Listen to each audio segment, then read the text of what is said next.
Horses throughout history were central to society and used for war, agriculture, and transport. The horse was an indispensable animal in the ancient world, playing a pivotal role in war and peace, some cultures relying on their horses' abilities to conquer neighboring lands. The elite horseman of the Middle Ages was the knight. Generally raised from the middle and upper classes, the knight was trained from childhood in the art of war and the management of the horse. The most famous horses belonged to royalty and nobility. The accomplishments of famous men were impossible without an equally renowned mount. Because of this, some horses even achieved fame in their lifetime. Arguably the most famous horse from the ancient world is Bucephalus, a beloved horse owned by Alexander the Great. The magnificent stallion carried Alexander in all of his major battles. According to a 1st century historian, Alexander and his horse were both born on the same day, and the moment they met changed the course of history. Both man and horse sustained multiple injuries, but managed to reach the end of the known world. Around 326 BCE, Bucephalus died from battle wounds, or possibly from old age. To honor his horse, Alexander built a city on the banks of where he passed, and named it Alexandria Bucephala. Alexander's close bond with his horse reminded me of Radahn's close bond with Leonard. Starscourge Radahn was a powerful warrior general, like Alexander, and once hailed as the mightiest demigod of them all.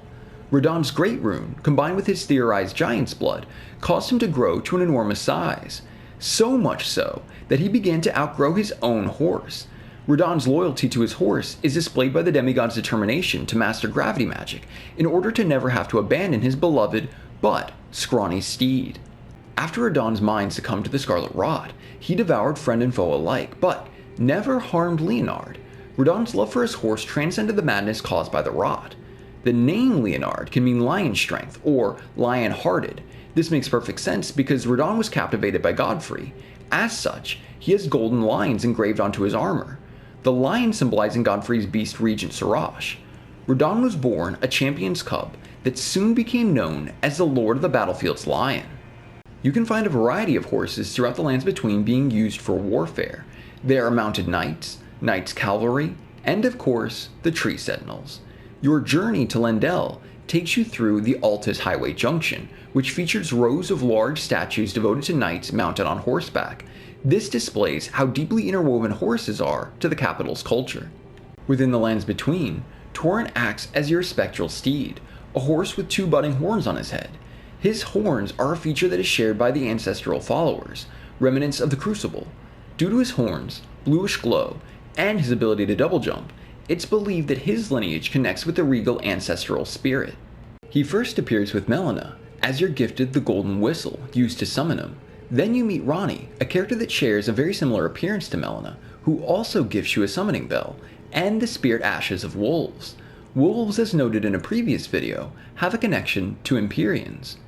Torrent's master could very well be Miquella, a character heavily associated with gold, as Torrent's master used a golden whistle to call him. Plus, he's related to both Ranni and Melina through their father Radahn. Here's a fun thought. Could Torrent be a shadow? Yes, shadows are depicted as wolves, but they're also depicted as loyal beasts that mirror their masters. Interestingly, being a candidate for either an Empyrean or an Elden Lord includes a connection to wildlife or nature. Ranni and Blaidd, Marika and Malekith, Godfrey and Siraj, Rykard and the Great Serpent, Radahn and Leonard, and even Radahn and the Elden Beast. Beasts are drawn to champions, and to lords. As mentioned, both Melina and Ranni connect to Torrent and share a similar physical appearance with matching eyes. It's also theorized that Miquella was Torrent's original master, twin to Melania. The mytheme of the Divine Twins, which appears across several religions, has been strangely connected to horses as well, some tales involving divine twins evolving into horsemen. In Indo-European mythology, the Divine Twins were companions of the Mother Goddess, who flanked her symbol of the Tree of Life, especially in depictions of them as 2 horses, or horsemen, who stand symmetrically near the goddess or a tree, the Mother Goddess here being Marika, and of course the Erd Tree being the Tree of Life. So, the Divine Twins are thought to be youthful horsemen, either gods or demigods, who were associated with magical healing capabilities, a connection to fertility, protectors of an oath, and founders of cities. Miquella seems to share many of these associations. The Divine Twins are also known by having alternative names, like Miquella's alias, Saint Trina. My favorite mounted enemies are definitely the Kaiden mercenaries. The name they identify with is actually the location from which they originated, a home settlement in the wintry north. These sellswords are adept at fighting on horseback. Once defeated, they might drop either roa raisins, sweet raisins, or frozen raisins, all of which are eaten by horses, again showing the Kaiden's close tie to their horses.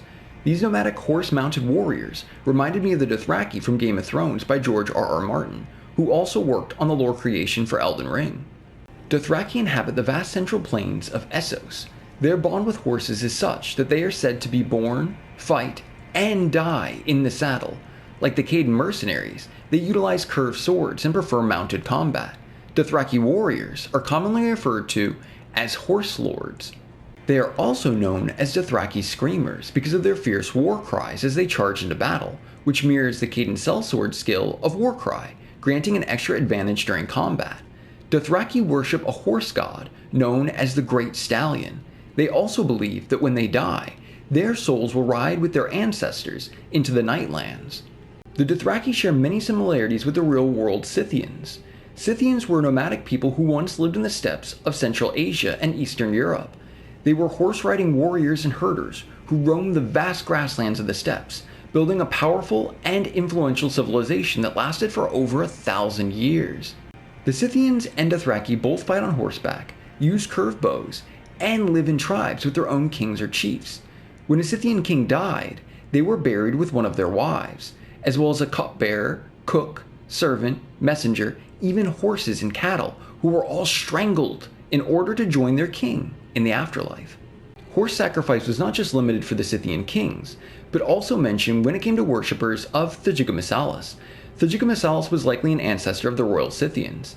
Herodotus identified Bucephalus with Greek god Poseidon because both were horse-tamer deities, but also because both are considered mythical ancestors to those that worship them. Horse sacrifice is found as a practice of the Mausoleum Knights as well. The knights eternally defend the mausoleums that hold their deceased masters. These loyal knights conduct a self-inflicted curse by willingly beheading themselves to tie their spirits to the land, so that they may serve their soulless demigod masters in death. If you'll notice, their horses appear headless as well, so that the horses, like the knights, may serve eternally. The legend of a decapitated horseman is found in numerous European legends, from King Arthur's Tale of the Green Knight to stories of the Brothers Grimm, involving headless horsemen haunting highways. These myths could have originated from the Dullahan, or Dark Man, who is a malevolent harbinger of death within Celtic mythology. The Dullahan is said to be the embodiment of a fertility god who demanded blood sacrifice in the form of decapitation. His worship ended with the coming of Christianity to Ireland. Frustrated by the loss of sacrifices, he still roams the roads today, calling the names of those that are doomed to die. Thank you so much for your time today, and as always, I hope you have a wonderful week.